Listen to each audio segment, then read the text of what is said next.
Shambhu border पे हरियाणा किसान तब पहुंच पाया है जब पुलिस ने सारा जोर लगा लिया, सारा दम लगा लिया गांव को सील करने का, लोगों को गिरफ्तार करने का। लगभग 2000 किसानों की गिरफ्तारी पूरे हरियाणा में हो रखी है। यहाँ भी 3-4 घंटे तक हजारों आंसू गैस के गोले बरसे हैं और लाठीचार्ज भी बहुत ज्यादा हुआ है। यहाँ पे खनौरी बॉर्डर साइड भी, शंभू बॉर्डर पे भी बहुत गंभीर हालात हैं, बहुत चिंताजनक हालात हैं कि जिस तरीके से ये कील चौबे इन्होंने बॉर्डरों पे गाड़ दिए और अपने ही देश के किसानों को रोक रहे हैं। अगर इतनी ही मजबूत घेराबंदी अगर इन्होंने चीन के बॉर्डर पे कर रखी होती तो आज चीन हजारों स्क्वायर किलोमीटर हमारे देश की जमीन पर कब्जा ना कर पाता। राम राम नमस्कार। हरियाणा तक देख रहे हैं आप और सोनिया मेरा नाम है। इस वक्त हमारे साथ खनौरी बॉर्डर पर मौजूद किसान नेता अभिमन्यु कोहाड़ जुड़ चुके हैं। अभिमन्यु, बीते कल हमने देखा शंभू बॉर्डर की तस्वीर, हमने देखी अलग अलग जगहों की तस्वीर हमने देखी, तो क्या फिलहाल हम ये माने कि किसान दिल्ली कूच जाने पर अब भी अड़े हुए हैं?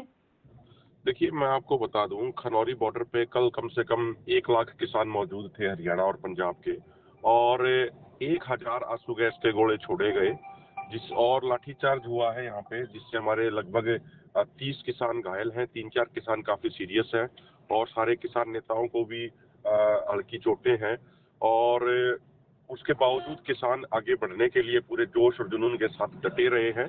अभी सुबह नई रणनीति के तहत बिल्कुल दिल्ली जाने का प्रयास दोबारा जारी रखा जाएगा और शांतिपूर्ण तरीके से कल पूरे मीडिया के माध्यम से भी और सबने देखा कि किस तरीके से हरियाणा पुलिस थी वो क्रूरता की सारी हदें पार करके 70-70 साल के बुजुर्गों को घेर के उनके ऊपर लाठीचार्ज कर रही थी। उसके बावजूद हमारे किसी भी कार्यकर्ता ने अपना संयम नहीं खोया और बड़े शांतिपूर्ण तरीके से हमने उनका सामना किया, गांधीवादी तरीके से। और हमारा बिल्कुल दिल्ली कूच जारी रहेगा। शंभू बॉर्डर पे भी किसान मजबूती से डटे हैं, खनौरी बॉर्डर पे भी यहाँ किसान मजबूती से डटे हैं और किसान दिल्ली की तरफ कूच करेंगे, क्योंकि हमारी जो मांगे हैं वो केंद्र सरकार के लेवल की ही मांगे हैं और उसी स्तर पे वो मांगे पूरी हो सकती है। जी, अगर कल तक की परिस्थिति की बात करें तो ऐसा लग रहा था कि पंजाब के किसान ज्यादा होंगे, लेकिन फिलहाल हम देख रहे हैं हरियाणा के अलग अलग जिलों के किसान भी इकट्ठे होकर बॉर्डर्स की ओर आ रहे हैं। देखिए सोनिया जी, मैं आपको तो हरियाणा के किसान बड़ी संख्या में मौजूद थे।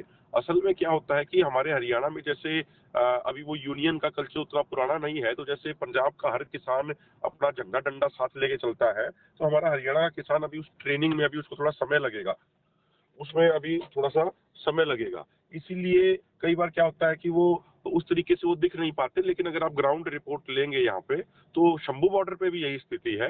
10 से 12 हजार किसान वहाँ हरियाणा का है और यहाँ पे 8 से 10 हजार किसान खनौरी बॉर्डर पे है। तो जी। पूरी मजबूती से डटे हुए हैं, गांव गांव में पंचायतें हो चुकी है। लेकिन हमें एक बात ये भी ध्यान रखनी चाहिए सोनिया जी, जी। ये लगभग 8 हजार खनौरी बॉर्डर पे और 12 हजार शंभू बॉर्डर पे हरियाणा किसान तब पहुंच पाया है जब पुलिस ने सारा जोर लगा लिया, सारा दम लगा लिया गांव को सील करने का, लोगों को गिरफ्तार करने का। लगभग 2000 किसानों की गिरफ्तारी पूरे हरियाणा में हो रखी है। तो इतने जुल्म के बावजूद, इतने सितम के बावजूद, जब पूरे के पूरे गांव का घेराव कर रखा हो, उस समय 20,000 किसान हरियाणा का निकलना ये अपने आप में दिखा देता है कि हरियाणा पूरे तरीके से इस आंदोलन के साथ है। फिलहाल शंभू बॉर्डर की अगर हम परिस्थिति देखें तो थोड़ी-सी उसे ऐसी मान सकते हैं कि तनावपूर्ण परिस्थिति हो सकती है। क्योंकि हमने देखा कि सबसे ज़्यादा जो एक तरह का जो माहौल वहाँ देखने को मिला वो ऐसा था कि गाँव देहात से भी मुझे फ़ोन करके किसान भाई जो हैं वो पूछ रहे थे कि क्या हुआ है? वहाँ पर वाटर कैनन का इस्तेमाल किया गया, आँसू गैस के गोले छोड़े गए हैं। तो फिलहाल हम ये मान सकते हैं कि शंभू बॉर्डर की जो परिस्थिति है वो थोड़ी चिंताजनक है दूसरे बॉर्डर के मुकाबले। देखिए क्या है कि वहां पे भी एक संघर्ष हुआ है, शांतिपूर्ण संघर्ष हुआ है। यहाँ भी शांतिपूर्ण संघर्ष हुआ है। लेकिन क्या होता है कि तो वो विजुअल्स, जैसे यहाँ पे तो जो मीडिया के भी यहाँ भी बहुत सारे साथी थे, जी। लेकिन यहाँ इंटरनेट पूरे तरीके से बंद था। उनको, मीडिया वाले साथियों को भी कोई इंटरनेट की व्यवस्था नहीं मिल पाई। यहाँ भी जी। 3-4 घंटे तक हजारों आंसू गैस के गोले बरसे हैं और लाठीचार्ज भी बहुत ज्यादा हुआ है यहाँ पे खनौरी बॉर्डर साइड भी। शंभू बॉर्डर पे भी बहुत गंभीर हालात हैं, बहुत चिंताजनक हालात हैं।